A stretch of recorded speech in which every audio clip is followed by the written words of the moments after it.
Bien, ahí pasaba la música de la Mississippi, estaba sonando Búfalo. Son las 9 de la noche, 11 minutos, aquí en Tachame la Doble. Y vamos a pasar a nuestra sección, tenemos una invitada especial para hoy.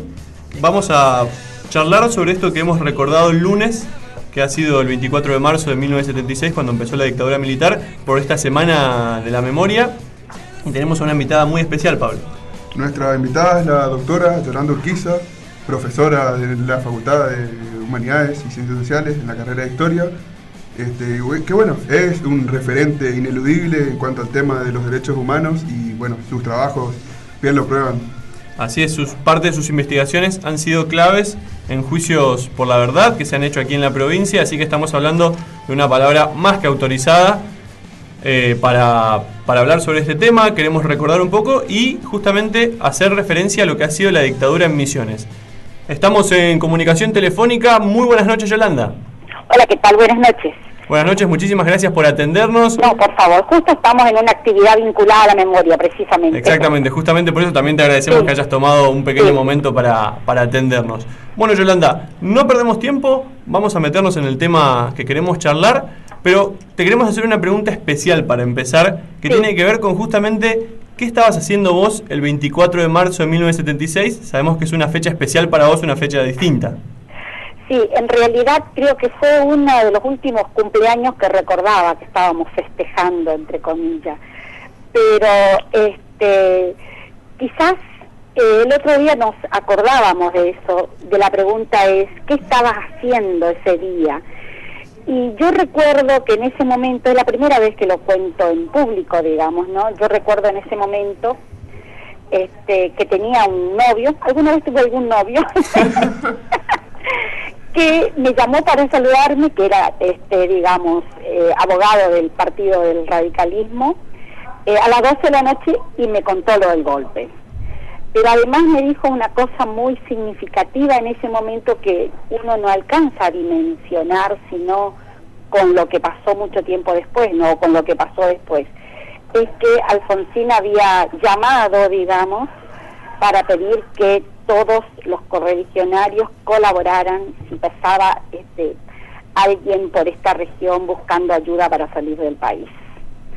Es la primera vez que lo cuento y no sé por qué nunca lo había contado antes, pero bueno, ya que me preguntás por ahí, eso tiene que ver con mi memoria personal de la dictadura, ¿no?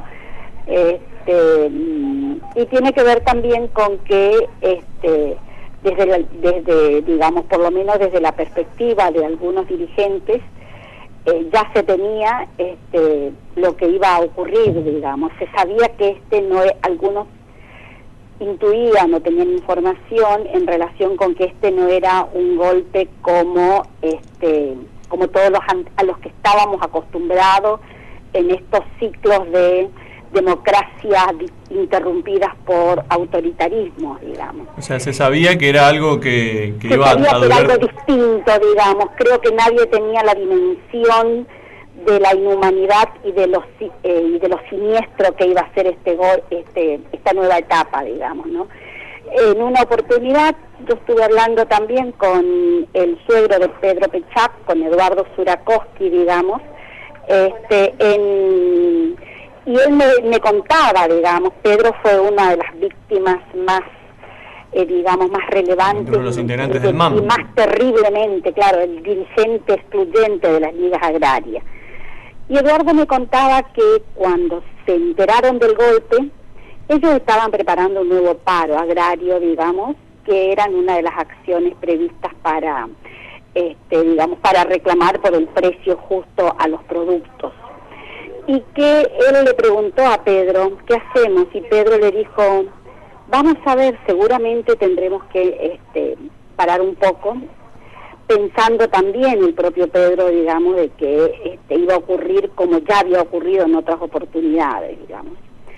Pero nadie imaginaba, creo que, excepto quienes lo planificaron, el grado de horror, y más que de horror, el grado de terrorismo y de genocidio que se inauguraba, digamos, formalmente, por decirlo de alguna manera, con el golpe del 24 de marzo, que conceptualmente hablando es una dictadura cívico-militar.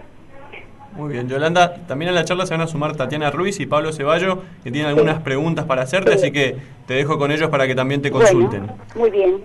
Hola Yolanda, ¿qué tal? Mi nombre es Tatiana. Queríamos saber cómo estaba el panorama en Misiones en ese tiempo y cómo se vivió la dictadura específicamente acá. Cuando uno recorre las fuentes periodísticas en ese tiempo, digamos, uno ve que los diarios titulaban al otro día, digamos, particularmente el diario El Territorio, que era el único que existía en ese momento y que mantuvo continuidad, porque primera edición se creó recién en el año 1991. Pero El Territorio sacó una edición vespertina especial, entre cuyos titulares decía todo, todo se desenvuelve con normalidad, así como te estoy diciendo, digamos, ¿no? Y daba cuenta de los cambios que se habían producido, digamos, en los distintos poderes ejecutivo, judicial, el cierre, digamos, de la clausura del poder legislativo. Yo tengo una documentación, digamos, donde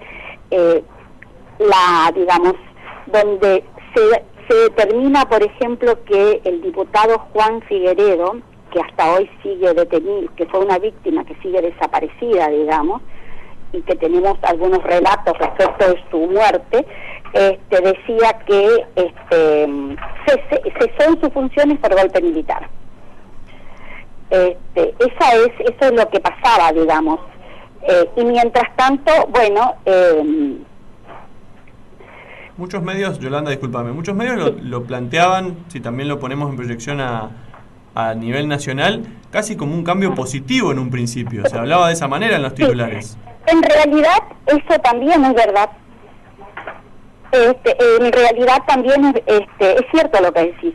La dictadura, digamos, encontró un consenso, digamos, significativo en amplios sectores de la sociedad, que también creían, creo que de ese modo se aseguraba, por decirlo de alguna manera, o se retomaba un camino de cierta normalidad en la vida cotidiana, que estaba afectada no solamente por una serie por una fuerte crisis económica, sino también por una serie de conflictos sociales y de hechos de violencia. Eso es también parte de las cosas que tenemos que explorar y reconocer, digamos, ¿no?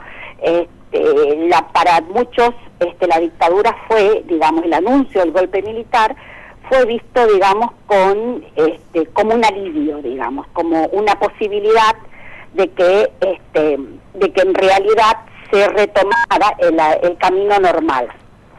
Yolanda, durante tus investigaciones seguramente tuviste algunos puntos fuertes, digamos, que te llamaron la atención. ¿Nos podrías comentar más o menos brevemente cuáles fueron? Sí, yo comencé a investigar, digamos, para colaborar fundamentalmente con la familia del ingeniero Alfredo González, que era decano de la Facultad de Ciencias Exactas, digamos, y que era una víctima desaparecida. Hasta hoy sigue desaparecida, digamos. Ya pudimos reconstruir prácticamente hasta el momento de su muerte, digamos, pero sus restos nunca fueron hallados. Empecé la investigación de archivo y después cuando se abrió la posibilidad de comenzar los juicios los juicios por la verdad, que no eran los juicios, digamos, por crímenes de lesa humanidad que habían sido suspendidos por las leyes de punto final y obediencia debida, empezamos a buscar y acompañar a los testigos, digamos, a realizar las declaraciones. Y en realidad fue una etapa muy conmovedora. Yo trabajaba con becarias muy jóvenes, de la edad de ustedes, digamos, y uno no puede escapar, digamos, al impacto que te produce el escuchar los relatos, digamos, de las torturas, el relato, pudimos reconstruir los circuitos de centros clandestinos, desde el momento en que ellos secuestraban a una persona a la salida del trabajo o en la casa, digamos, con un altísimo despliegue, digamos, de fuerzas militares alrededor, y después hacían circular por centros clandestinos y en algunos casos, digamos, después se producía lo que llamaban el blanqueamiento. Blanquear un detenido significa incorporarlo, reconocerlo en las listas del penal donde se encontraba, de las fuerzas de seguridad donde se encontraban. No así en el caso de los que después fueron desaparecidos, digamos, que no figuraban en ningún lugar. Perdón, el blanqueamiento era casi como un bálsamo para los detenidos porque significaba justamente que se sepa de dónde estaban y que se sepa que estaban incluso detenidos y allí se podían iniciar acciones legales y tratar de sacarlos de donde estaban. En realidad las acciones legales no se podrían realizar porque los habeas corpus siempre eran rechazados, digamos, ¿no? Y además había muchísimas dificultades para que los abogados pusieran su firma en un habeas corpus. Justamente eso te queríamos preguntar. El tema del desarrollo profesional, antes nos hablabas de Alfredo González. En el tema educativo, en las universidades, ¿cómo era enseñar en esa época? Si pudiste investigar o tal vez algunas ramificaciones de tu investigación te llevaron a eso. ¿Cómo era la docencia en esos momentos? Bueno, en realidad todos los docentes que permanecimos, por decirlo de alguna manera, hubo muchos docentes cesantes, digamos, obviamente. Nosotros tenemos además víctimas que eran dirigentes estudiantiles. Carlos Teresecú, por ejemplo, que lleva, digamos, cuyo nombre está instalado en el ámbito de nuestra facultad, que era presidente del Centro de Estudiantes y que era secretario del Partido Auténtico en ese momento, es un desaparecido, digamos, una víctima de la dictadura desaparecida. Figueredo era estudiante de letras, digamos, de la facultad, también sigue desaparecido. Arturo Franzen era estudiante de ingeniería en ese momento, que bueno, él fue víctima de Margarita Belén y sus restos fueron recuperados, digamos, ¿no?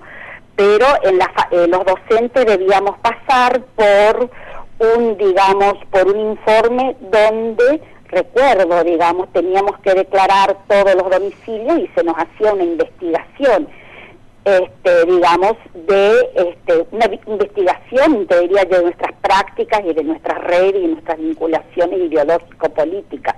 ¿Existían personas que se metían a las aulas?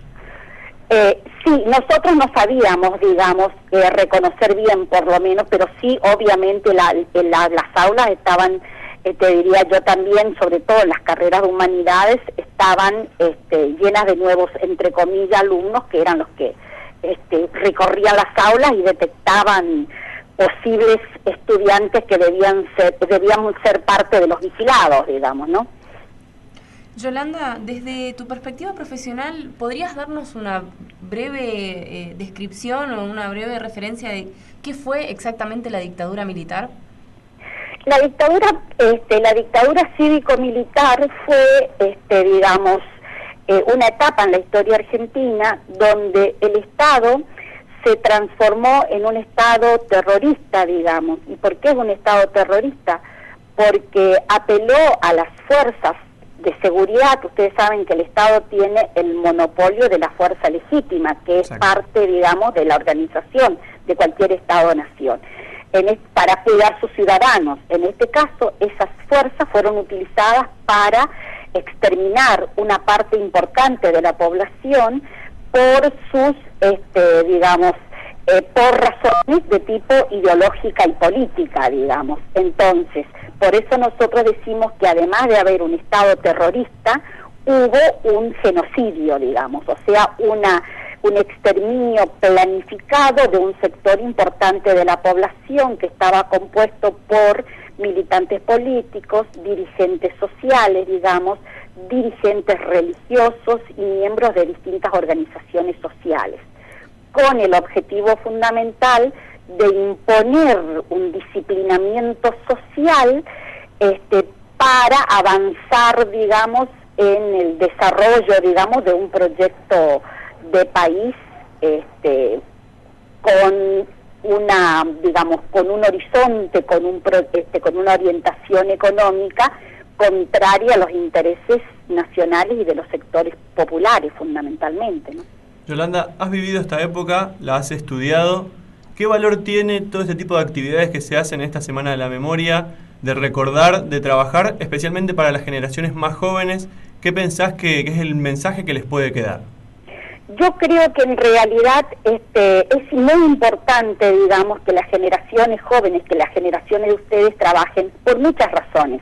En primer lugar, porque son generaciones nacidas en la democracia, y a las generaciones nacidas en la democracia a veces les resulta, casi les diría yo, difícil imaginar que alguien pueda ser detenido, o que a alguien le tengan que decir cómo tiene que usar el cabello, el largo del cabello, o qué libros tiene que leer, digamos. Pero también creo que es un mensaje fuerte, digamos, una necesidad fuerte de educar en una cultura de la paz, de la tolerancia y de la aceptación de la diversidad, donde el que piensa diferente, digamos, se viste de manera diferente, tiene una opción sexual diferente, no se ha visto como un otro deshumanizado al que hay que castigar, estigmatizar o exterminar, digamos. Y que la democracia, que la sociedad democrática es una sociedad de aceptación de la diversidad y de muchos colores, te diría, en todos los sentidos. Muy bien, Yolanda, te queremos agradecer profundamente por habernos atendido, compartir estos conceptos con nosotros, habernos contado esa anécdota que nos decías que nunca la habías contado. No, en realidad no sé por qué lo estoy contando, pero bueno, te lo agradecemos. Gracias y espero no haber sido muy pesada. No, por favor, estamos muy agradecidos de que te hayas comunicado con nosotros. Un abrazo y gracias. Muchas gracias, Yolanda. Gracias. Muy bien, ahí pasaba la doctora Yolanda Urquiza, una de las voces más autorizadas y más importantes para hablar de lo que fue la dictadura, lo que fue el proceso militar. Le agradecemos nuevamente por haberse comunicado con Tachame la Doble. Esperamos que les haya servido este momento de reflexión, porque como bien decía la doctora Urquiza, hay que reflexionar, tenemos que pensar en esto, y muchos de los que no vivimos esta época no la comprendemos porque no la vivimos. Por eso tenemos que estudiarla y conocerla.